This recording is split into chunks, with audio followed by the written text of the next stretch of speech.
चन मृग बन कर आया, सिय का अपहरण कराने। देखो माया का मारीच चला, मायापति को भटकाने। इस माया के आगे देखो जग है बना खिलौना, कितने लोगों को जीवन भर सोने दिया न सोना। ये जो सोना है किसी को सोने नहीं देता। जिसके पास भरे पड़े हैं सोने, वो चिंता में है कि कहीं चोर चोरी न करके ले जाए, इस चिंता में वो रात भर जग रहा है। और जिसके पास सोना नहीं है वो इस चिंता में जग रहा है कि मेरे पास भी सोने हो जाए। लेकिन जिसके पास है वो भी दुखी, जिसके पास नहीं है वो भी दुखी। इस माया के आगे देखो जग है बना खिलौना।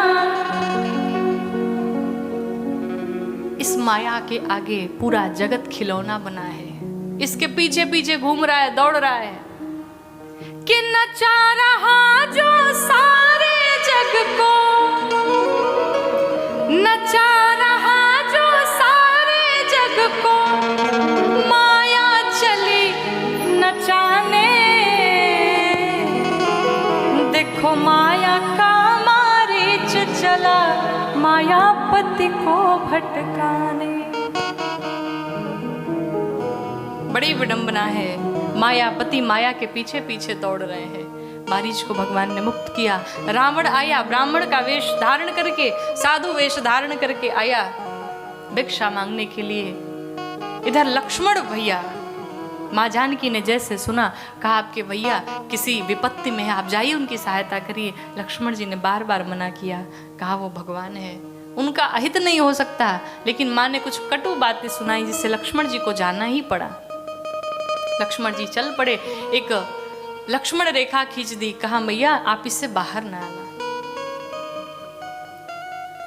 जानकी मैया उस रेखा के भीतर ही थी, लेकिन जब रावण आया बाहर आना पड़ा मैया को। बाहर आई, रावण बिठाया पुष्पक विमान पे लेके चल पड़ा। जो टीवी सीरियलों में दिखाते हैं कि रावण आता है मैया के बाल घसीटते हुए खींचते हुए लेकर के जाता है, ऐसा कुछ नहीं है। गोस्वामी जी लिखते हैं मनमहु चरण बंद सुख माना।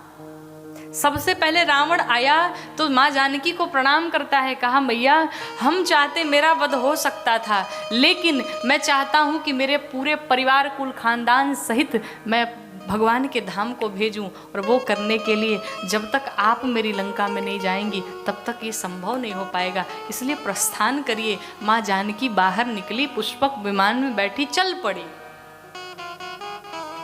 रावण के साथ चल पड़ी। रास्ते में जटायु जी ने जब देखा सीता मैया को चिल्लाते हुए, रुदन करते हुए, जटायु जी के पंख अब नहीं उड़ पाते, वृद्ध हो चुके हैं, 60,000 वर्ष की आयु हो चुकी है। जटायु जी बार बार अपने पंखों को कोसने लगे। गिद्ध जटायु तुझे शर्म नहीं आती, उन पंखों पे शर्म नहीं आती। कहते उन पंखों से जब तुम्हें भोजन इत्यादि करना था, जब तुम्हें स्वयं के लिए करना था, तो तुम्हारे पंखों में बड़ी जान हुआ करती थी, बड़ा बल हुआ करता था। और आज जब एक बेटी की लाज बचाने की बात आई, आज एक बिटिया की रक्षा करने की बात आई, तो तुम्हारे पंखों में जान नहीं बची। जैसे इतनी बात कही, जटायु जी के पंखों में जान आ गई, जटायु जी के पंख फड़फड़ाने लगे, दौड़ पड़े रावण के पीछे। और रावण ने देखा कि आखिर आ कौन रहा इतना भयानक। देखते ही देखते जटायु जी पहुंचे, और जटायु जी ने आज रावण को इतने चोंच मारे कि रावण 24 मिनट के लिए बेहोश हो गया।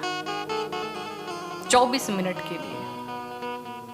किसी ने कहा जटायु जी से, जटायु जी रावण अभी मूर्छित पड़ा है, आप इसकी हत्या कर डाली, क्योंकि अगर ये जीवित हो गया, इसकी अगर मूर्छा छूट गई तो आपको मार डालेगा। जटायु जी कहते हैं कि मैं इसे मार नहीं सकता, क्योंकि हमारे शास्त्र कहते हैं किसी मूर्छित व्यक्ति पर, किसी के पीठ पीछे, किसी निहत्थे पर वार नहीं करना चाहिए। और ये निहत्था है, ये मूर्छित है, अभी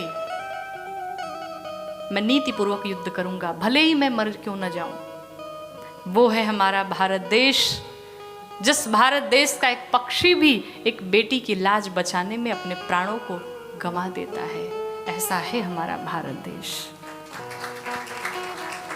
और आजकल अगर कहीं कुछ घटना हो जाए तो आजकल के लोग इतने स्वार्थी हो चुके हैं कि सोचते हैं कि हमारे घर की तो बात है नहीं, जिसके घर की है वो जाने, हम क्यों करने जाएं, हम क्यों फंसने जाएं। जटायु जी ने महाराज अपने प्राणों का त्याग कर दिया। राम जी आए, देखा आश्रम में सीता मैया नहीं है। भगवान विलाप करने लगे, लेकिन कहते भगवान ने नाटक किया। बाहिज चिंता की नबिसेकी, लक्ष्मण जी को दिखाने के लिए नाटक किया। भगवान को तो सब पता ही था, रावण आया लेके गया। जटायु जी के पास आए, जटायु जी को गोद में लेकर के भगवान राम बैठे। कहा प्रभु हमें एक पिता की आवश्यकता है और आपको एक पुत्र की आवश्यकता है, थोड़े दिन रुक जाइए।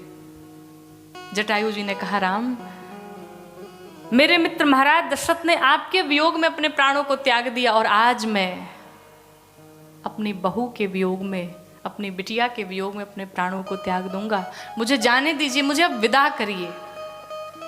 जटायु जी से भगवान राम ने निवेदन किया, कहा प्रभु हे तात, आप जाएंगे तो रास्ते में मेरे पिताजी मिलेंगे, लेकिन मेरे पिताजी से ये बात न कही है कि ये सारी घटना हुई है। मैं राम दशरथ नंदन आपको वचन देता हूं कि जिस रावण ने मेरी पत्नी का हरण किया है, उस रावण को पूरे कुल खानदान परिवार सहित अपने धाम को भेजूंगा और रावण स्वयं जाएगा और मेरे पिताजी से कहेगा कि महाराज आपकी वधू का मैंने हरण किया, आपके पुत्र राम ने मेरे पूरे कुल के सहित मुझे अपने धाम को भेज दिया।